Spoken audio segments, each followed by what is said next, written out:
2K Sports. Tonight, it'll be the Atlanta Hawks going up against the Utah Jazz in Salt Lake City. Well, for the Jazz, they're not satisfied with the record over the last 10 games. Under 500 basketball, just not good enough. Looking to improve tonight. And Kyle Korver, one of the best shooters in the game today. It took him a while to get to this level, but that just speaks to his work ethic, doesn't it, Kenny? Yes. Korver has always been a great shooter, but an elite shooter that he is today, that's work. There's no way to be this great a shooter without putting in the work. Now your turn, Shaq. And he's improved dramatically in every aspect of his game, not just on the offensive side. Pretty good on the defensive end. That's good coffee. Oh, what am I doing? Kevin Harlan, take it away.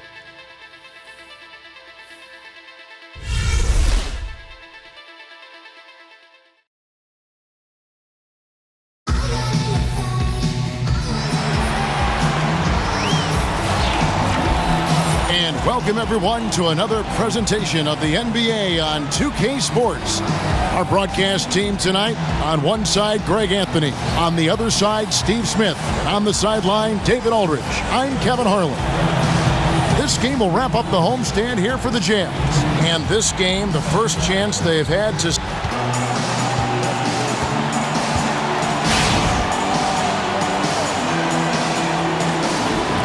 Smitty, now that we're in the middle of the season, it seems that every team has a feel for what everyone else is going to try to do and do on the court.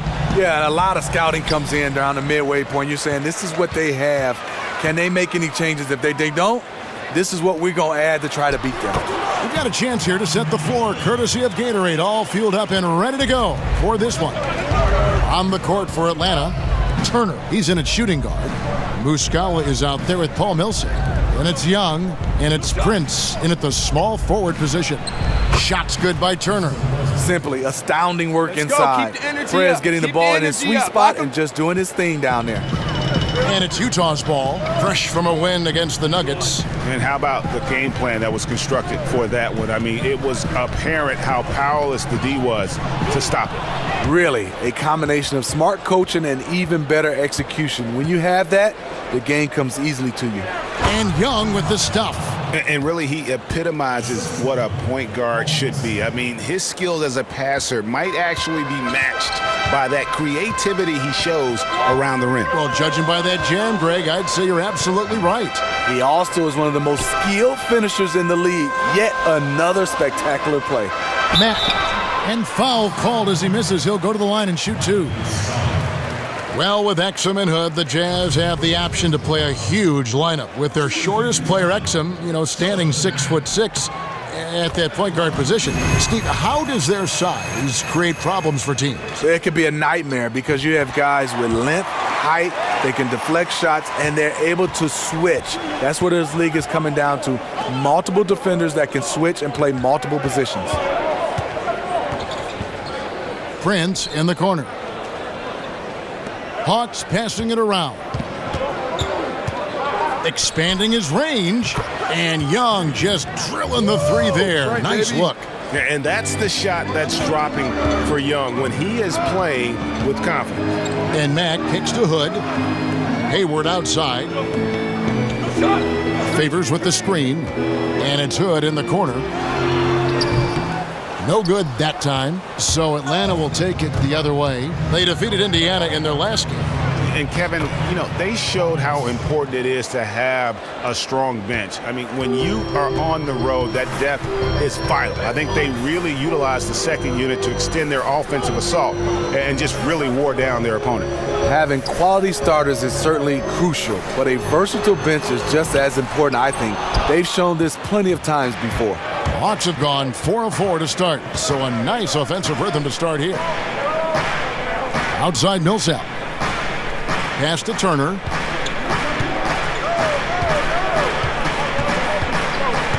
Passes it to Muscala. Clock at 6. Young for 3. Another 3 for Atlanta. What a tremendous stroke on the three ball. Young's range is lethal. Favors with the screen. Now Mack. He had 10 points in the win against Denver. He did a great job distributing the ball to his guys, too. He got everyone involved. on its way from Hayward for 2. That one off the back iron and out. He's usually money for mid-range, but the defender got up in his shirt, took him out of rhythm. And Young kicks to Millsap. In Atlanta again with the bucket. And there are more points tacked on here to the early lead. Way to work, gentlemen. Let's go now. Hustle up.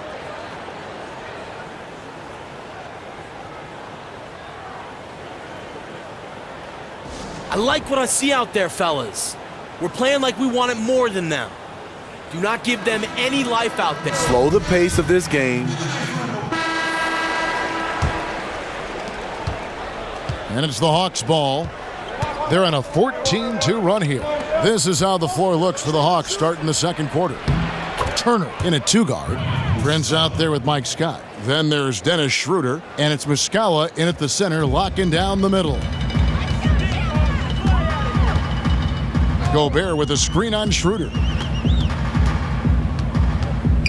Favors with the screen, intercepted. And here comes the break. Okay, well, let's go down to David Aldridge for a report from the sideline. Well, Kevin, Utah has turned a corner, establishing its identity under Quinn Snyder as a youthful, defensive-minded team. Coach Snyder said, "Our players have gotten better. Our team has gotten better." There was a connectivity and a defensive mindset that was bubbling beneath the surface. The habits were there. The intensity was there. Things have just clicked. Kevin? All right, DA, they're on the rise. When you start talking about experience, you talk about Coach Snyder. He coached at the college level, the minor league level, overseas, and now in the NBA. He brings a lot of experience to this game for the Utah Jazz. Turner dishes to Prince. Outside, Scott pass to Schroeder. 6 to shoot. Turner against Burks. And again, it goes in for him. Good shot from Turner. Turner's got the lead up to 14 now for the Hawks. And Quinn Snyder, a former point guard at Duke and a lot of stops in his coaching career, he's learned under some greats. Yeah, this is his coaching tree that he's learned under Coach K, Greg Popovich, Mike D'Antoni, just to name a few. His experience learning so many different systems has bode well for him.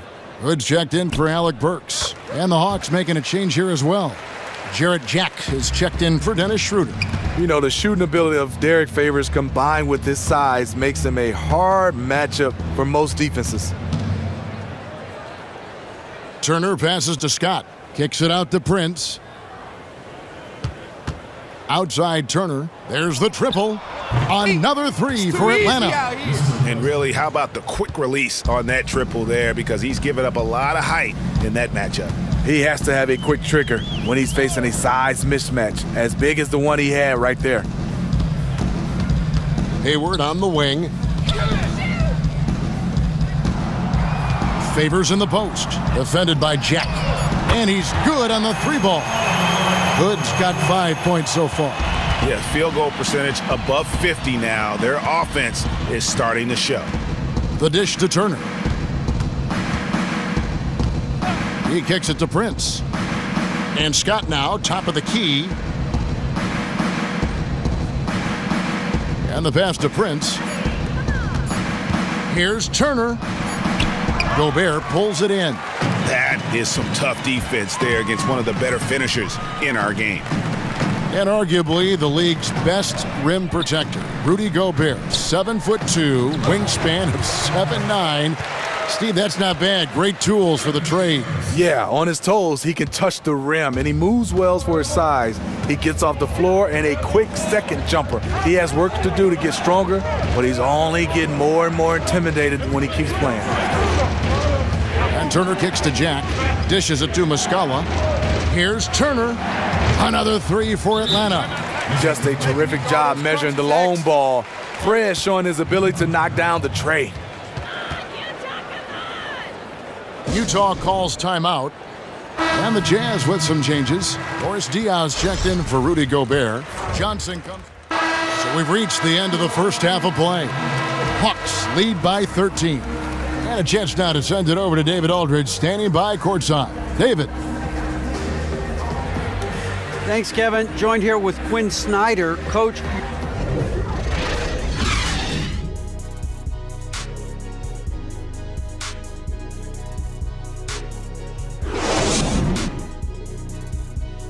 Bring it in, guys. Hey, great work in the first half.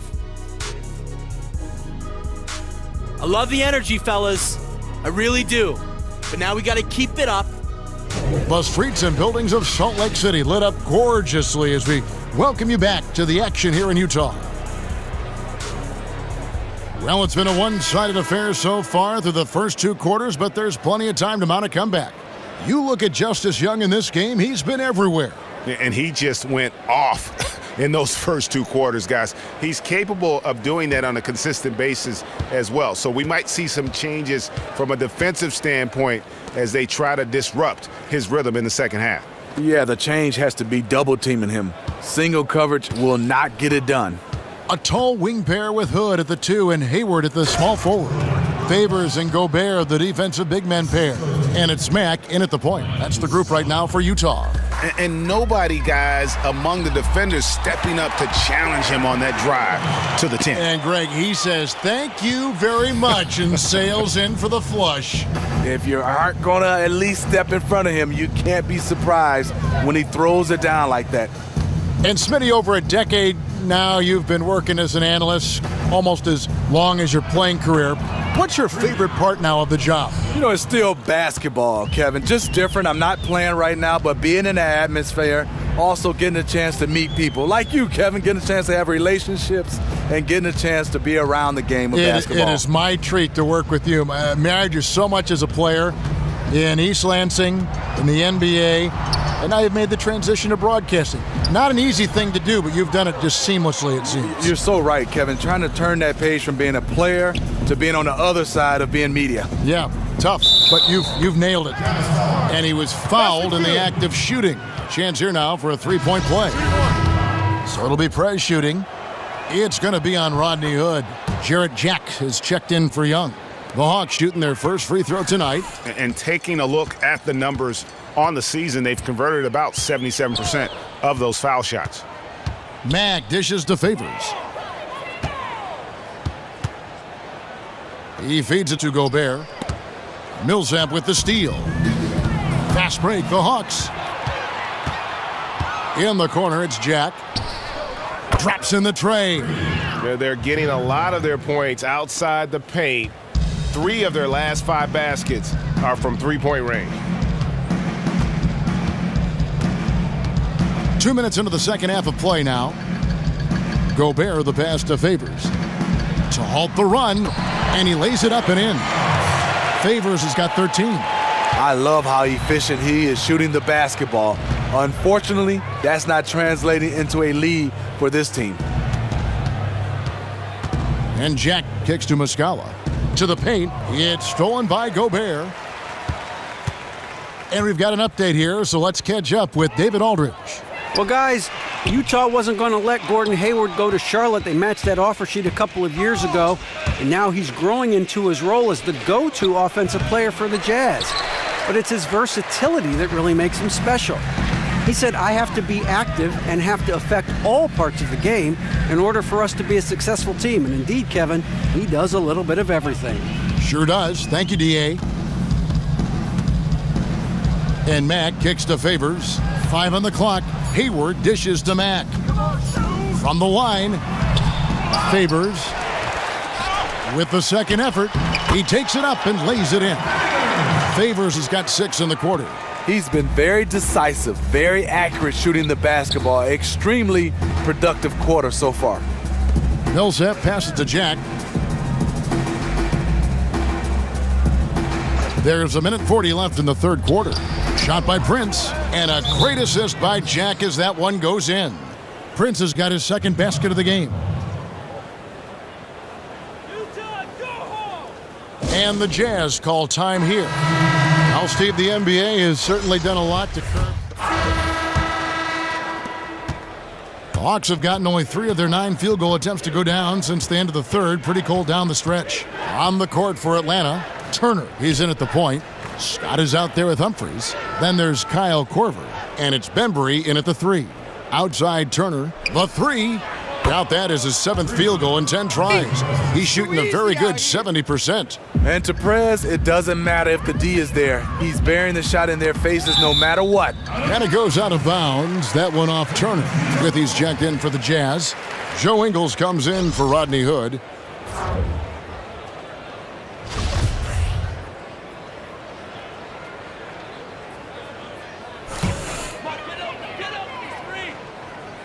Johnson the screen. Here's Burks. Hits the layup after the sweet pump fake to freeze the D. I mean, if the defender is going to play off like that, then you know what's going to happen. There are going to be points put on the board. Feeds it to Humphries. Turner against Burks. Humphries kicks to Turner. And the 3 off target. Not quite enough defense that time around. Just lucky he was off. To the inside. And that one goes in as he is fouled. It'll be 3 points if he converts at the line.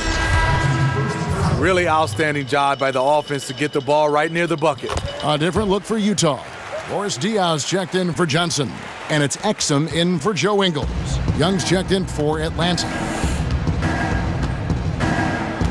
Kicks to Humphries.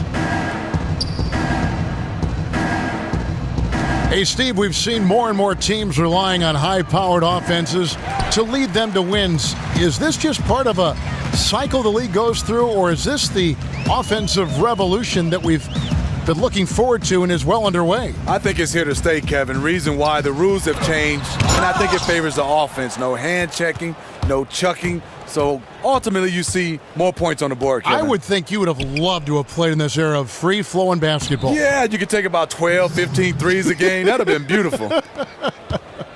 Yes, and with this one winding down, it's obvious to everyone who watched it. Just a total mismatch and a true show of strength for Atlanta. As one-sided as it gets today, and so Atlanta takes this one by a big margin. This one was over well before the final buzzer. The fans were waiting for something to get excited about, Greg, but they never got it.